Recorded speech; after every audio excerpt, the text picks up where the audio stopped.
नमस्कार। आज हम पढ़ेंगे भक्ति आंदोलन के प्रमुख संतों और भक्ति आंदोलन की विशेषताओं के बारे में। पार्ट 3 के अंदर हम कुछ और संतों के बारे में भी पढ़ेंगे और भक्ति आंदोलन की विशेषताओं के बारे में पढ़ेंगे। चैतन्य महाप्रभु, इनका जन्म 1486 में नवद्वीप या नदिया जो बंगाल में है वहाँ हुआ था। इनका वास्तविक नाम विश्वंभर था। शिक्षा पूर्ण करने के उपरांत इन्हें विद्यासागर की उपाधि प्रदान की गई। चैतन्य को बंगाल में आधुनिक वैष्णववाद, जिसे गौड़ीय वैष्णव धर्म कहा जाता है, इसके संस्थापक माने जाते हैं। इन्होंने संपूर्ण बंगाल और उड़ीसा में वैष्णववाद को लोकप्रिय बनाया। उड़ीसा नरेश प्रताप रुद्र गजपति इनके शिष्य थे। उनके संरक्षण में चैतन्य स्थायी रूप से पुरी में रहे और वहीं उनका देहावसान हुआ। भक्त कवियों में चैतन्य एकमात्र ऐसे कवि थे जिन्होंने मूर्ति पूजा का विरोध नहीं किया। चैतन्य ने ईश्वर को कृष्ण या हरि नाम दिया। इन्होंने राधा और कृष्ण की उपासना की और वृंदावन में राधा और कृष्ण को आध्यात्मिक रूप प्रदान किया। चैतन्य ने मध्य गौड़ीय संप्रदाय या अचिंत्य भेदाभेद संप्रदाय की स्थापना की। इनके अनुयायी इन्हें कृष्ण या विष्णु का अवतार मानते थे तथा इन्हें गौरांग महाप्रभु के नाम से भी पूजते हैं।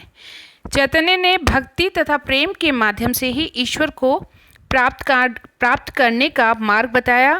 ईश्वर की भक्ति के लिए उन्होंने संगीत और नृत्य का सहारा लिया, जो संकीर्तन कहलाता था। ये कई बार कंपटीशन एग्जाम में पूछते हैं कि संकीर्तन क्या है। चैतन्य ने लोगों को कृष्ण भक्ति का मंत्र दिया। कृष्ण भक्ति एवं कीर्तन का प्रचार उनके जीवन का एकमात्र लक्ष्य था। चैतन्य का धर्म रस्मों और आडंबरों से मुक्त था।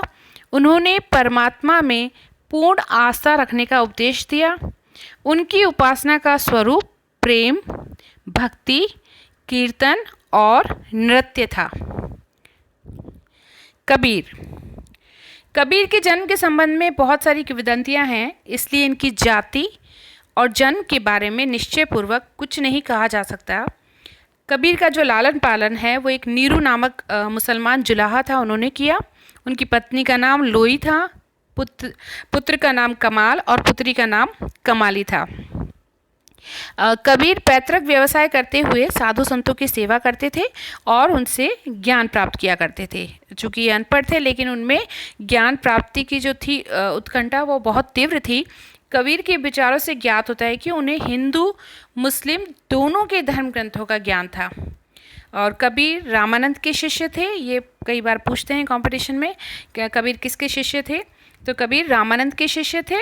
कबीर धर्म सुधारक के अलावा एक महान समाज सुधारक भी थे। वे सिकंदर लोदी के समकालीन थे। उन्होंने संन्यास मार्ग नहीं अपनाया, बल्कि परिवार के साथ रहते हुए भी धार्मिक और सामाजिक कुरीतियों एवं अंधविश्वासों पर कठोर आघात किया। कबीर के उपदेशों के दो मुख्य लक्ष्य थे। पहला, धर्म के बाह्य आडंबरों से मुक्त होकर आध्यात्मिक विकास करना, और दूसरा, हिंदुओं और मुसलमानों के बीच में सद्भावना का वातावरण बनाना। कबीर ने मध्यकाल में प्रचलित वर्ण व्यवस्था के विकृत रूप तथा जाति पाति के भेदभाव का प्रबल विरोध किया। उन्होंने ऊंच नीच और छुआछूत की भावनाओं का भी खंडन किया। कबीर एकेश्वरवाद को मानते थे तथा सभी व्यक्तियों की समानता में विश्वास करते थे। कबीर ने हिंदू और मुस्लिम दोनों के अर्थहीन आडंबरों और रस्मों का खंडन किया। कबीर की वाणी यानी उपदेश का संग्रह बीजक के नाम से प्रसिद्ध है। बीजक के 3 भाग हैं, रमैनी, सबद, साखी। याद रखें, बीजक के 3 भाग हैं, रमैनी, सबद और साखी। ये पूछते हैं कई बार एग्जाम्स में। कबीर की भाषा पंजाबी, राजस्थानी, खड़ी बोली, अवधी, पूर्वी, ब्रिज भाषा आदि अनेक भाषाओं का जो है वो पंचमेल है। कबीर सत्य, अहिंसा और सदाचार जैसे गुणों के भी उपासक थे। कबीर ने ईश्वर के निर्गुण अर्थात निराकार रूप की पूजा की। उनका ईश्वर सभी गुणों से परे था। वे कहते हैं, कोई ध्यावे निराकार को, कोई ध्यावे आकारा, वह तो इन दोउन ते न्यारा, जाने जानन हारा। उन्होंने ईश्वर को कभी मित्र, कभी माता पिता और कभी पति के रूप में देखा है। कभी वे कहते हैं, हरि मोर पियू, मैं राम की बहुरिया, और कभी कहते हैं, हरि जननी, मैं बालक तोरा। उनका मानना था कि ईश्वर की सच्ची भक्ति से ही मोक्ष प्राप्त हो सकता है और भक्ति के लिए गुरु का होना परम आवश्यक है। वह गुरु को ईश्वर से भी अधिक महत्व देते हैं। उन्होंने कहा है, गुरु गोविंद दोनों खड़े, काके लागू पाए, बलिहारी गुरु आपकी, गोविंद दिया बताए। आपने बचपन में कई बार ये पढ़ा होगा। कबीर से प्रभावित होकर बड़ी संख्या में हिंदू, मुसलमान, गरीब, अमीर और ऊंच नीच सभी तरह के लोग उनके अनुयायी बन गए और ये सारे अनुयायी कबीर पंथी के नाम से विख्यात हुए। गुरु नानक, इनका जन्म 1469 ईस्वी में तलवंडी यानी आधुनिक ननकाना पंजाब में एक खत्री परिवार में हुआ था। एकेश्वरवाद तथा मानव मात्र की एकता ही गुरु नानक के मौलिक सिद्धांत थे। एकेश्वरवाद और मानव मात्र की एकता। गुरु नानक ने भी कबीर की तरह ही जाति पाति, बाह्य आडंबर, ब्राह्मणों तथा मुल्लाओं की श्रेष्ठता का विरोध किया। मार्गदर्शन के लिए वह भी गुरु की अनिवार्यता को मानते थे। कबीर की तरह मूर्ति पूजा, तीर्थ यात्रा, धार्मिक आडंबरों के वो कट्टर विरोधी थे, किंतु कर्म और पुनर्जन्म में विश्वास रखते थे। कबीर की तरह ही गुरु नानक ने भी हिंदू मुस्लिम एकता पर जोर दिया तथा कबीर की तरह ही संन्यास मार्ग ग्रहण नहीं किया, बल्कि पारिवारिक जीवन व्यतीत करते हुए ही धार्मिक सामाजिक सुधार आंदोलन आरंभ किया। उन्होंने छुआछूत का विरोध किया तथा गुरु का लंगर नाम से मुक्त एक सामुदायिक रसोई की शुरुआत की। गुरु नानक ने भी निराकार ईश्वर की कल्पना की। निराकार यानी आकार रहित, और इस निराकार ईश्वर को उन्होंने नाम दिया अकाल पुरुष। क्या नाम दिया? अकाल पुरुष यानी अनंत और अनादि ईश्वर। नानक के अनुसार ईश्वर एक है जो कि सर्वव्यापक है, सर्वशक्तिमान है, यानी हर तरफ है और सबसे शक्तिशाली है, जिसकी केवल अनुभूति हो सकती है। उसे किसी भी प्रकार से शब्दों में वर्णित नहीं किया जा सकता। नानक का ईश्वर सर्वोच्च, स्वतंत्र और गतिहीन है। उसकी कोई जाति नहीं है, न तो वह जन्म लेता है और न ही वह मृत्यु को प्राप्त होता है। ऐसा नानक कहते हैं, जिसकी प्राप्ति प्रेम और भक्ति के द्वारा ही संभव है। यानी ईश्वर की प्राप्ति नानक के अनुसार प्रेम और भक्ति के द्वारा ही संभव है। नानक का कहना है कि सद्गुणों के बिना भक्ति नहीं हो सकती। व्यक्ति को विनम्रता, दया, दान, सत्य, क्षमा, नैतिकता जैसे गुणों को कर्मठतापूर्वक अपनाना चाहिए, ऐसा गुरु नानक कहते हैं। कबीर अशिक्षित थे, अनएजुकेटेड थे, जबकि नानक एक सुशिक्षित व्यक्ति थे। यही कारण है कि नानक के कथनों और विचारों में तीव्रता और गर्वोक्ति के स्थान पे मृदुलता और विनम्रता है। गुरु नानक ने अपनी मातृभाषा पंजाबी के अलावा फारसी तथा हिंदी का भी अध्ययन किया था। गुरु नानक काव्य रचना करते थे और रबाब के साथ, एक वाद्य यंत्र है, रबाब के संगीत के साथ गाया करते थे। उनके पदों और गीतों में उर्दू, फारसी के तत्कालीन प्रचलित शब्दों का प्रयोग मिलता है। इनकी प्रेरणादायक कविताओं और गीतों की रचनाओं को एक पुस्तक के रूप में संकलित किया गया है, जो कि बाद में आदि ग्रंथ के नाम से प्रकाशित हुआ। 1538 ईस्वी में करतारपुर में इनका निधन हो गया। गुरु नानक का मुख्य उद्देश्य, पहला, हिंदू धर्म में सुधार करना। दूसरा, कबीर की भांति हिंदुओं और मुसलमानों के बीच मैत्रीपूर्ण संबंध स्थापित करना था। उन्होंने धार्मिक झगड़ों को धिक्कारते हुए कहा, बंदे एक खुदाए के हिंदू मुसलमान, दावा राम रसूल कर लड़दे बेईमान। नानक कोई धर्म अथवा संप्रदाय के प्रवर्तक नहीं थे, बल्कि एक सुधारक थे। रविदास, ये भी एक संत हुए हैं 15वीं शताब्दी में। रामानंद के 12 शिष्यों में से एक थे, मैंने आपको बताया है। रविदास जो कि रामानंद के शिष्य थे, ये जन्म से मोची थे तथा जूते बनाकर अपनी जीविका चलाते थे। रविदास तीर्थ यात्रा, जाति भेद और उपवास इन सब के विरोधी थे। हिंदू तथा मुसलमानों में किसी प्रकार का भेदभाव नहीं मानते थे और ये भी निर्गुण ईश्वर के उपासक थे। दादू 1544 से लेकर 1603 ईस्वी इनका समय है।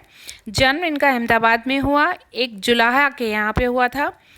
इनकी मृत्यु 1603 ईस्वी में राजस्थान के नराना या नारायण गांव में हुई थी, जहां अब इनके अनुयायियों यानी दादूपंथियों, जो इनके अनुयायी हैं वो दादूपंथी कहलाते हैं। इन दादूपंथियों का ये प्रमुख केंद्र है नारायणा। इन्होंने ब्रह्म संप्रदाय की स्थापना की। दादू ने ब्रह्म संप्रदाय की स्थापना की, एग्जाम में पूछा जाता है। ये निर्गुण ईश्वर के उपासक थे। इन्होंने भी बाह्य आडंबरों का त्याग करके व्यक्ति की आंतरिक साधना पर जोर दिया। दादू ने ईश्वरीय भक्ति को समाज सेवा एवं मानवतावादी दृष्टि से संबंधित किया है। उनका मानना था कि ईश्वर की प्राप्ति सिर्फ प्रेम और भक्ति से नहीं होती, बल्कि मानवता के प्रति सच्ची सेवा से भी हो सकती है। नामदेव, ये महाराष्ट्र के प्रमुख संत थे। इनका जन्म दर्जी परिवार में हुआ था। अपने प्रारंभिक जीवन में ये एक डाकू थे और ये पंढरपुर के विठोवा यानी कृष्ण भगवान का नाम दिया है विठोवा, इनके परम भक्त थे। ये भी रामानंद के शिष्य थे। इन्होंने ईश्वर की भक्ति पर जोर दिया तथा सामाजिक विभेद को समाप्त करने का प्रयास किया, सामाजिक अंतर को समाप्त करने का प्रयास किया। उन्होंने बाह्य आडंबरों, मूर्ति पूजा, तीर्थ, व्रत, उपवास, जाति प्रथा इन सब का विरोध किया। वे ऊंच नीच का भेद भी नहीं मानते थे। वे सभी व्यक्तियों के आचरण की शुद्धता, भक्ति की पवित्रता तथा सरसता एवं चरित्र की निर्मलता पर बल देते थे और ये भी निर्गुणवादी थे, यानी निराकार ईश्वर की पूजा करते थे। मराठी भाषा के माध्यम से इन्होंने महाराष्ट्र के सामाजिक, धार्मिक और राजनीतिक जीवन में बहुत योगदान दिया। नामदेव से लेकर ज्ञानदेव, जिन्हें ज्ञानेश्वर भी कहते हैं, तुकाराम, एकनाथ, रामदास तक ये जितने भी महाराष्ट्र में संत हैं, इनकी एक लंबी परंपरा चली जिसने मध्ययुगीन भारतीय इतिहास में भक्ति एवं सामाजिक समानता की भावना का प्रचार किया। इन प्रमुख संतों और विचारकों के अतिरिक्त भक्ति आंदोलन के दौरान अन्य विचारकों का भी उदय हुआ था, जिन्होंने भक्ति के अतिरिक्त सामाजिक सुधारों पर भी बल दिया। 16वीं शताब्दी में सगुण भक्ति संप्रदाय के प्रमुख प्रवर्तक तुलसीदास हुए। उन्होंने भी रामचरितमानस द्वारा राम भक्ति का प्रचार किया। इसी प्रकार सूरदास और मीराबाई ने कृष्ण भक्ति को प्रोत्साहित किया। ये सगुण भक्ति के समर्थक थे। भक्ति आंदोलन की दो मुख्य धाराएं थी, निर्गुण और सगुण।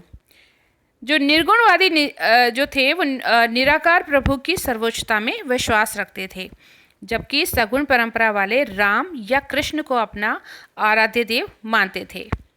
निर्गुण संत उपनिषद की विचारधारा से प्रभावित थे, परंतु सगुण संत जो थे वो अवतारवाद की कल्पना से प्रभावित थे।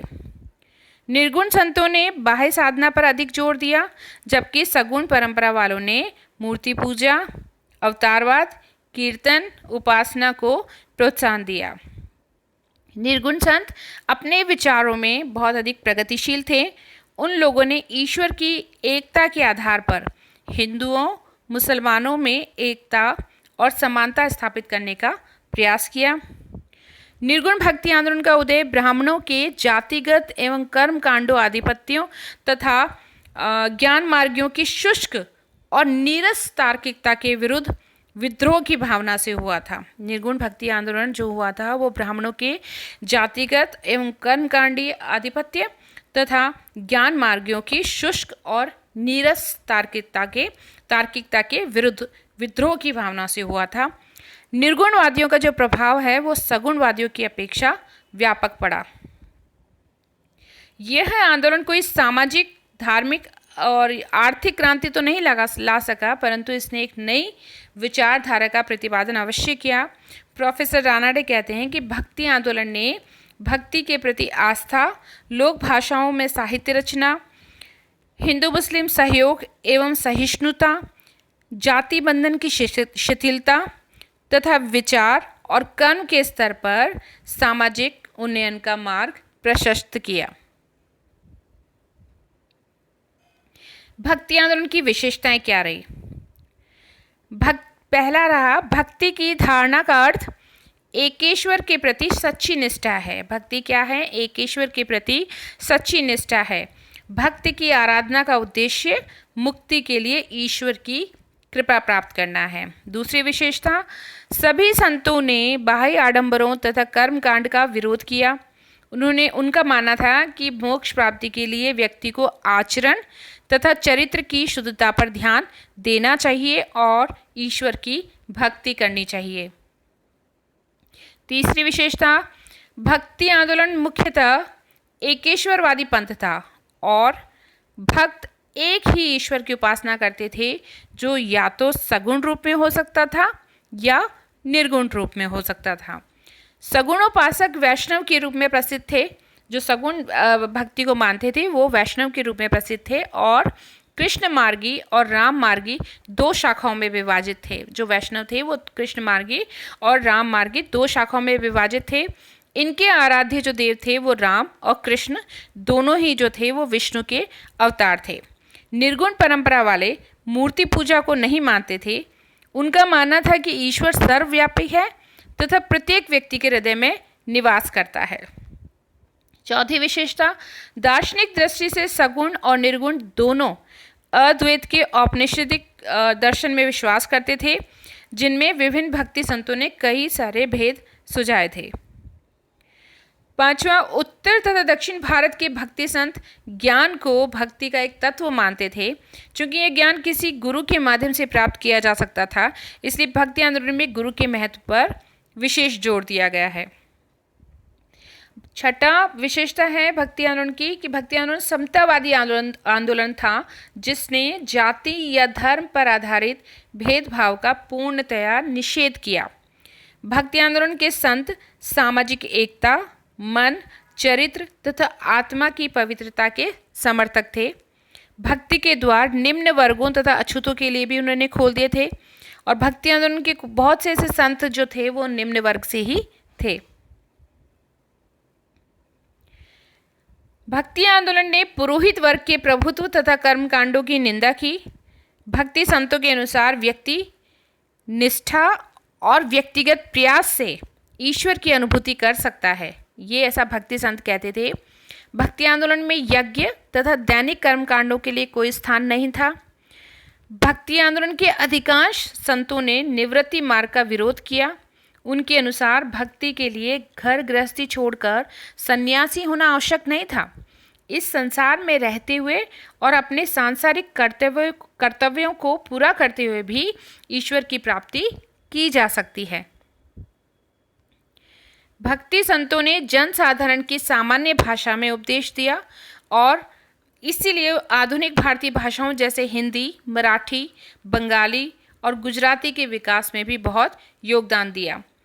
भक्ति आंदोलन के अधिकांश संतों ने हिंदुओं और मुसलमानों में जो विद्यमान पारस्परिक मतभेद की जो खाई थी उसको पाटने का काम किया। उन्होंने दोनों जातियों के लोगों को एक दूसरे के समीप लाने तथा उनमें आपसी सद्भावना और प्रेम स्थापित करने के उपदेश दिए। भक्ति आंदोलन को न तो राजस्व प्राप्त था, यानी कोई राज्य से कोई समर्थन प्राप्त था, और न ही उच्च वर्ग का कोई समर्थन प्राप्त था। ये एक जनवादी आंदोलन था और सामान्य जनता ने इसको पूरा सहयोग दिया और इसके द्वार सभी वर्गों के लिए खुले हुए थे। इस प्रकार ये देखा जा सकता है कि भक्ति आंदोलन जो था वो एक व्यापक आंदोलन था जिसने पूरे भारत को, समूचे भारत को कई शताब्दियों तक आंदोलित किया। भक्ति आंदोलन के दो मुख्य उद्देश्य थे। पहला तो ये था कि हिंदू धर्म का सुधार करना ताकि वह इस्लामी प्रचार और धर्म परिवर्तन के आघात को रोकने में सक्षम हो सके। दूसरा, हिंदू धर्म तथा इस्लाम के बीच समन्वय स्थापित करना था ताकि हिंदू और मुस्लिम समुदाय में मैत्री संबंध स्थापित हो सके। तो पहले उद्देश्य की प्राप्ति में तो ये आंदोलन पर्याप्त रूप से सफल भी हुआ, यानी हिंदू धर्म में सुधार करने में ये सफल भी हुआ। भक्ति आंदोलन का महत्व और प्रभाव। भारतीय जनता में एक तो सहिष्णुता की भावना का उदय हुआ, हिंदुओं के आत्मबल में वृद्धि हुई, हिंदुओं और मुसलमानों के बीच वैमनस्यता कम हुई, मतलब आपसी झगड़े कम हुए, जनसाधारण की भाषा में संतों द्वारा पद लिखे जाने के कारण प्रांतीय भाषा और साहित्य का विकास हुआ, सामाजिक कुरीतियों एवं अंधविश्वासों का विरोध हुआ। इसके अलावा भक्ति आंदोलन की वजह से बहुदेववाद का स्थान एकेश्वरवाद ने ले लिया, यानी एक ईश्वर की पूजा की जाने लगी। भक्ति आंदोलन ने ब्राह्मणों की श्रेष्ठता कम कर दी। भक्ति आंदोलन के परिणाम स्वरूप कालांतर में क्षेत्रीय भाषाओं एवं साहित्य जो कि हिंदी, बांग्ला, पंजाबी, गुरुमुखी, मराठी, मैथिली, राजस्थानी, गुजराती और ब्रज भाषा का भी विकास हुआ। यानी अलग अलग संतों ने अपनी अपनी भाषा में उपदेश दिए तथा साहित्यिक ग्रंथों का भी विकास किया। भक्ति आंदोलन के परिणाम स्वरूप 14वीं शताब्दी से ही हिंदू मुस्लिम धर्मों के उन तत्वों का तर्क संगत विरोध शुरू हो गया जो कि सांप्रदायिक सामंजस्य तथा स्वाभाविक सहानुभूति के मार्ग में बाधा स्वरूप खड़े थे। तो हमने पढ़ा भक्ति आंदोलन के बारे में। Thank you.